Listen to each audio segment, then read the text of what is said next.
Бид улс эх орондоо орон нутагтаа ямар хөгжил, ямар шийдлийн гарцыг авчирч чадах вэ? Иргэдээ сонсож илүү сайн хуулиа батлуулахаар ажиллаж байгаа Улсын хурлын гишүүн Инх Хамгаалангийн цаг нэвтрүүлэг эхэлж байна. За Улсын хурлын байнгын хороо бол тухайн хууль асуудлыг ярилцсан боловсруулдаг гол талбар. За энд зохицуулагдсан хуулиуд улсын хурлаар хэлэлцэгдэн шийдэгддэг. Бас тухайн салбарын мэдээллийг сонсож алдааг нь засдаг юм а. За эдийн засгийн байнгын хороо боловсрол болон эрүүл мэндийн сайд нарыг дуудан мэдээлэл сонслоо. За энэ үеэр Инх Хамгаалан гишүүн орон нутагт хийгдэж байгаа зарим ажлуудаас тодрууллаа. Шинжлэлийн засгийн газрын үед орон нутагт онцлогооны төвүүдийг байгуулж эхэлсэн. За бүс бүсээр нь хувааж олон тэрбум төгрөгийн санхүүжилт үзүүлсэн юм а. За энэ мөнгөөр хөдөө орон нутагт дутагдaltaй байдаг Имрай аппарат эхо зүрхний эмчилгээ онцлогоо хийх төхөөрөмж суурилуулжээ. За гэтэл үүнийг өнөөдрийг хүртэл бүрэн дүрэн ашиглаж чадахгүй байгааг Инх Хамгаалан гишүүн сайд нарт санууллаа. За учир нь өндөр өртөгтэй аппарат ажилуулахад урсгал зардал нэг аймагт тэрбум орчим төгрөг болдог байна. За энэ мөнгийг шийдэж чадахгүйгээд хэрэгтэй төхөөрөмжөө тоосонд даруулаад байж болохгүйг онцоллоо. Энэ өнгөрсөн засгийн газрын үед, шинжлэлийн засгийн газрын үед хийсэн бас нэг нүдээ олсон сайн ажлуудын нэг бол энэ 6 аймгийн эмчилгээ онцлогооны төвтэй болгосон асуудал байж байгаа. Одоо тий харамсалтай нь яг энэ эмчилгээ онцлогооны төв дээр очисон нөгөө CT томограф гэдэг нарийн мэрэгжлийн лабораторийнхаа тоног төхөөрөмжийг ажилуулах өнөөдөр зардалгүй болсон байна. Зардалгүй. Хэрв яг одоо энэ нийлүүлсэн тоног төхөөрөмжүүдээ яг ажилуулна гэх юм бол нэг аймагт бараг тэрбум гаруй төгрөгийн урсгал зардал зайлшгүй шаардлагатай байгаа байхгүй. Тэгэхээр энэ асуудлыг ер нь яаж шийдвэрлэж байгаа юм бэ? Одоо ингээд тоног төхөөрөмжөө бүтээгээд орхихгүй. Ерөөсөө яг аймаг дээр нөхцөл байдал ийм л болцсон байж байгаа шүү дээ. Нөгөө пелонк нь байхгүй. Нөгөө гэлгээ шингэн байхгүй. Энэ нөхцөл байдлыг ер нь одоо шинэ сайд та одоо яг энэ талаар мэдээлэл авсан уу? Энийг ер нь яаж шийдвэрлэх гэж байна? Ингээд нэг ийм шоу болгоод маш их олон тэрбум, бараг чин 60 тэрбум төгрөг зарцуулсан ийм том арга юм. Өндөр технологитой ийм одоо тоног төхөөрөмжийг суйрлуулахдаа төлөвлөхдөө давхар энэ одоо урсгал зардлыг суулгаж өгөхгүй бол их өндөр хэмжээний ийм одоо урсгал зардал бол төсөв суулгахыг бол шаарддаг. Тэгээ бид бол бас энэ асуудлыг засгийн газар дээр ярьж цаашдаа шийдвэрлэх ийм л одоо шаардлагатай. Төсөв ийм нэг хүндрэлтэй байгаа нөхцөл байдалд бол одоо таны хэлдгээр бол одоо дээгүүр нь даавуугаар бүтээгээд ингээд байлгахгүй тулд яаж энэ асуудлыг цааш нь шийдвэрлэх үү гэдгээр бол бас бид энэ засгийн газар дээр холбоодог сайдуудтайгаа ярьж бас арга замаа олох талдаа ажиллах шаардлагатай маа гэж ингэж одоо ойлгож байна.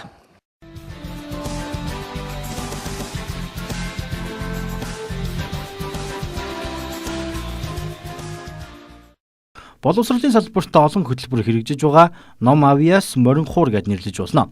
За голдуу сурагчдад зориулагджээ. За мэдээж хүүхдийн эзэмшсэн боловсролоор дүгндэг болсон нь багш нарын ачаалал нэмэгдэх шалтгаан болсныг Инх Хамгаалан гишүүн хэлж байна. За багш нарыг маш ихээр ажиллаар шахах болсон нь мэдээж. За гэхдээ эргээд нийгмийн асуудлыг шийдвэрлэх, цалин үлсийг нэмэгдүүлэх, орон нутагт ажиллаж байгаа багш нарын хувьд амьдрах орон байрнаас эхлээд асуудал их байгааг онцоллоо. За дээр нь орон нутагт боловсролын салбарт хөрөнгө оруулалт хийгдэхэ болсныг хэллээ. Хөвсгөл аймгийн Чандман өндөр сум гихтлээ дотор байрны шатсан. За хөрөнгө мөнгийг суулгаад хүүхдүүдэд орох оронтой болгоё гэсэн ч хөрөнгө нь бас л шийдэгдэхгүй байгааг Инх Хамгаалан гишүүн хөндлөө. Энэ мэрэгжилтэн тавих шаардлага энэ багшийн хөдөлмөрийг үнэлэх энэ асуудал энэ бодлогын бичиграмт дээр энэ яаж тодорхой орсон бэ? Өнгөрсөн хугацаанд багштай холбоотой бодлоготой бол хэрэгжүүлэн явж байгаа. Энэ дээр суурилаад бид нар энэ 7-гийн 3-ын 4 дээр бол нийт ерхий улс төрлийн сургуульд багшилж байгаа багш нарынхаа 70-аас доошгүй хувь нь заах арга зүй сургалтын технологиор мэргэсэн магистр зэрэгтэй болсон байна гэж. Тэгэхээр одоо бол 23% нь бол мастер зэрэгтэй байж байгаа манай нийт ерхий улс төрлийн болоод цөвийн багш нарын. Тийм учраас энийг бол бид нар 70-аас доошгүй хувь буюу цаашаа тэрнээс ч илүүгээр байхаар ингэж томьёолж оруулсан байж байгаа юм. Энэ боловсролын бодлого маань инновацийнхаа тухай хууль дээр нь уялдсан уу? Гант өмөрсөд хариулъя. Ялангуяа шинжлэх ухааны паркийн тухай хуулийг бид нар оруулж ирж батлуулна. Цаашлбал бол мэдлэгийн кластерын тухай хууль санаачилж батлуулна. Ингээ харахад бол цогцоороо явж очиод инновацийн тухай хуультайгаа уялднаа. Тэгэхээр одоо шинэ бүтцээр манай дээр инновац өндөр технологийн газар байгуулагдж байгаа. Энэ инновацийн тухай хуулийг хэрэгжүүлэхэд шаардлагатай 50 гаруй журам байгаа наазах. Тэгээд энэ журмуудыг бол одоо бүгдийг нь яралтай засгийн газраар баталж ажил хэрэг болох шаардлага бол байгаа. Сангийн сайдын тушаал гээд 9 сарын 15-наас хойш одоо тендер нь зарлагдсан мөртлөө гэрээ хийгдэх гээд явж байсан олон одоо төсөл арга хэмжээнүүдийг бүтгэлзүүлсэн ийм сангийн сайдын тушаал гарсан байна.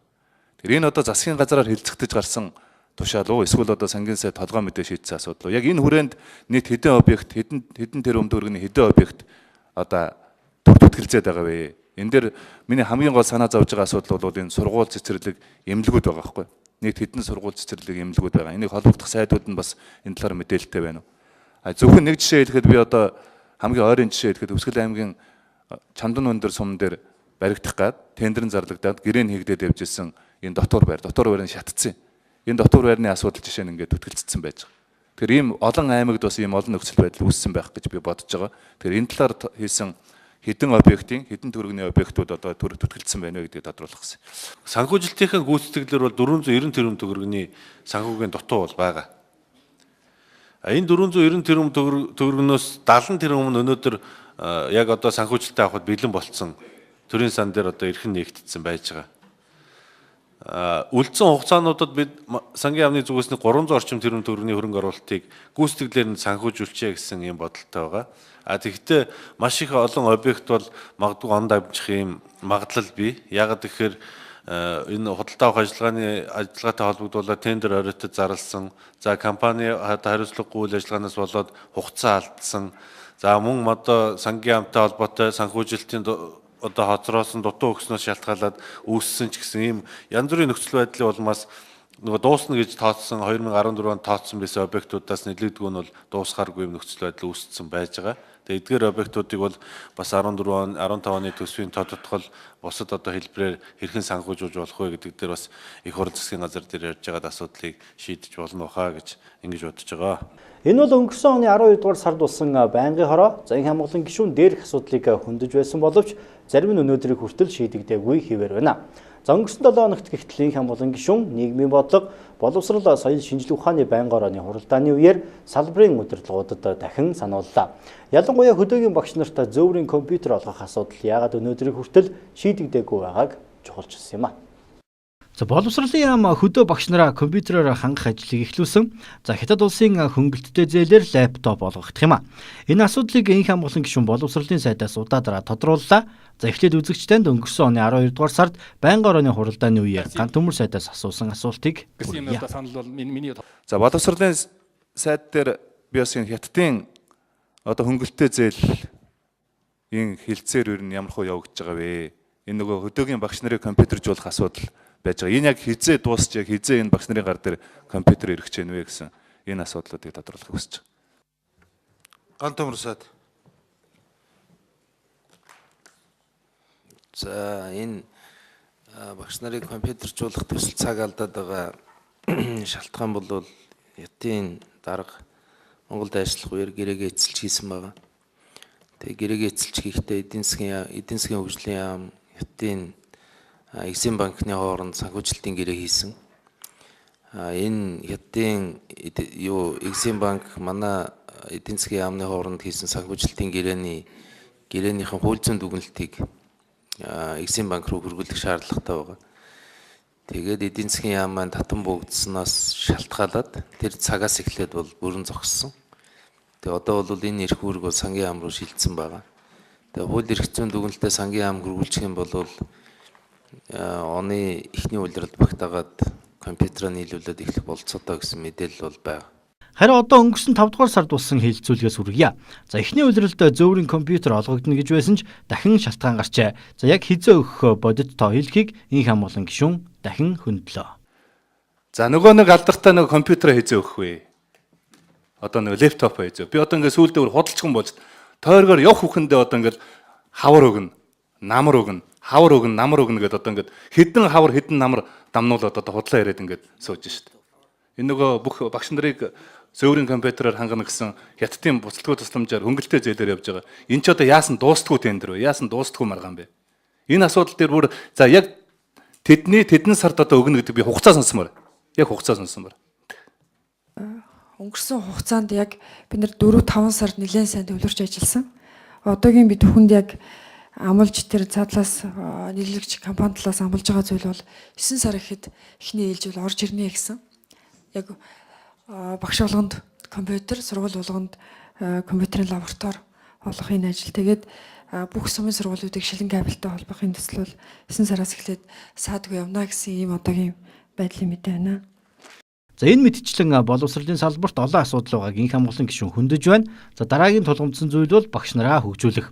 Нийгмийн эдийн засгийг хөгжүүлэх 2016 оны үндсэн чиглэлд энэ талаараа тусгагдаагүй байгааг онцлсон юм а. Мөн багш нарт олгодог цалингийн 36 сарын нэмэгдэл байгаа эсхийг тодруулсан. За эдийн засгийн хүндрэлгээд багш нарт олгодог нэмэгдэл тэтгэмжүүдээ яасан ч хасч болохгүйг санууллаа. Энэ хөдөө орон нутагт баригдаж байгаа сургуулиуд цэцэрлэгүүдийн санхүүжилт гэдэг юм чинь маш хүнд байдалд орчлоо шүү дээ.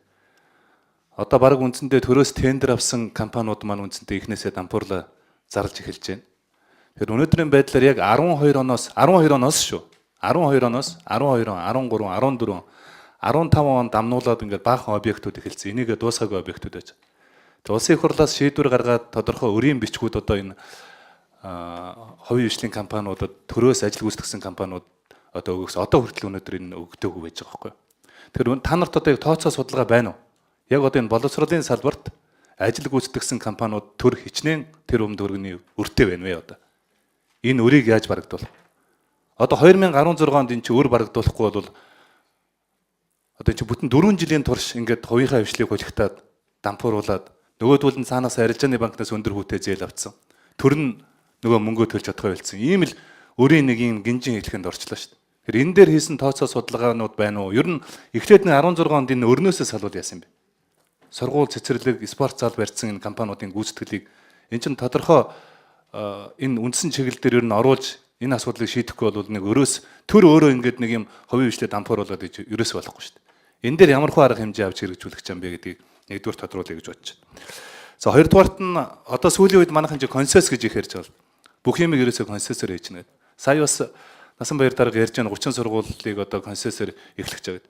Тэгэхээр консенсусээр одоо нийт хэдэн сургууль, цэцэрлэгүүд, спорт залууд ер нь баригдах гэрээ хийгдсэн. Ямар хөө хилцээрүүд явагдаж байна. Энэ эргээ төсөв дээр ямар ачааллууд өгөх юм. Консенсус гэдэг чинь барайл шилжүүлээд тэгэл төсвөөс мөнгө авна шүү дээ. Тэр чинь өөр байхгүй юу? Өөр байхгүй төсөв дээр ирж байгаа бас одоо өрийн хэмжээнд орох хэрэгтэй. Тэгэхээр энэ дээр одоо яг сангийн яам хийсэн тооцоо судалгаанууд байна уу? Ер нь хэд хэдэн онд одоо ингэ консенсусээр боловсролын салбарын консенсусээр төсөв дээр хичнээн хэмжээний одоо ачааллууд, дарамтууд ирэх вэ? Энийг ер нь яаж шийдэх гэж байгаа вэ гэж. За 3 дугаарт нь 2012 оны засгийн газрын мөрийн хөтөлбөр баталж байхад би Гандүмөр сайдаас асууж байсан юм. Нөгөө хөдөөгийн багш нарын хөдөлмөрийн үнэлэмжийн асуудал, нийгмийн асуудлуудын шийдвэрлэнэ. Гэхдээ энэ бол тусгай хөтөлбөрөөр хэрэгжүүлэн засгийн газрын мөрийн хөтөлбөрт орохгүй яг сайдын тушаалаар одоо тусгай хөтөлбөрөөр хэрэгжүүлнэ гэж Насанбаяр дарга санаж байгаа. Тэгэхээр одоо энэ чиглэлээр нь өнгөрсөн одоо 3 жил юу ч хийгдсэнгүй. Одоо бид нар 16 оныхаа үндсэн чиглэлийг батлуулах гэж сууж байна. Бас энэ 16 оны үндсэн чиглэлээр энэ юу ч алга. Эсвэл яамны одоо төсөв төлөвлөгөөн дээр байна уу? Одоо энэ хөдөөгийн багш нар чинь бол үндсэндээ нийгмийн асуудлууд нь маш хүндэрчээд байж шүү дээ. Нийт зөвхөн Хөвсгөл аймагт гэхэд 1200 багш байхад 70% нь дандаа залуу багш нар байгаа байхгүй юу? Залуу багш нар. Бүгдээрээ гэргүй оронгүй. Одоо хөдөө очиж байгаа багш нар бол айлын гэр төрөөсөлж амьдардаг. Дотуур байрандаа сурагчтайгаа амьдардаг. Гал тогоонд амьдарж байгаа хүүхдүүд дотуур байрны гал тогоонд амьдарж байгаа багш нар хүртэл байж шүү дээ. Тэр энэ хөдөөд амьдарж байгаа залуу багш нарын нийгмийн халамжийн асуудал, нийгмийн хамгааллын асуудлуудыг яаж шийдвэрлэх гэж. Тэр 36 сарын нэмэгдэл байна үз нөхдүүд минь тэр одоо хасчихгүй биз одоо хамгийн гол болгоомжлолч нь тэр байгаа шүү дээ. Ерөөсө хөдөөгийн багш нар одоо хөдөөгийн төрийн албан багш нартай уулзахад энэ 36 сарын нэмэгдлийг л ээдэ байлгаж үзээрэй. Одоо бидний төр торгогдож байгаа юм бол ганцхан л энэ байгаа юм гэж. Төр торгогдож байгаа. Тийм ээ. За 3 дугаарт нь бол энэ багшийн үнэлэмжийн асуудал. Одоо энэ Зөв Монгол хүүхэд хөтөлбөр гэдэг ингээд энэ хөтөлбөрүүд хэрэгжиж байгаад би баярлж байгаа. Хүүхэд бүрийг одоо ингээд нэг тийм сургах, тийм ээ, өөрөө бие даах энэ чиглэл рүү одоо хүмүүжүүлж байгаа, ийм хүмүүжил олгож байгаа. Маш их ачаал нэмэгдэж байгаа юм байна энийг. Хуучин бол онц сайн сурдаг, толгойтой хүүхдүүдтэйгээ ажиллаад явцдаг байсан бол одоо ангид байж байгаа 25, 26 хүүхдтэй нэг багш ажиллаж байгаа байхгүй багангийн багш нар. Тэгэхээр хэд ачаал нь 3, 4 дахин. Тэгэхээр энэ багш нарын ачаал нэмэгдсэнтэй холбогдуулаад энэ багш нарын үнэлэмжийн асуудлыг яах юм бэ? Та нар шахаад байна шүү дээ.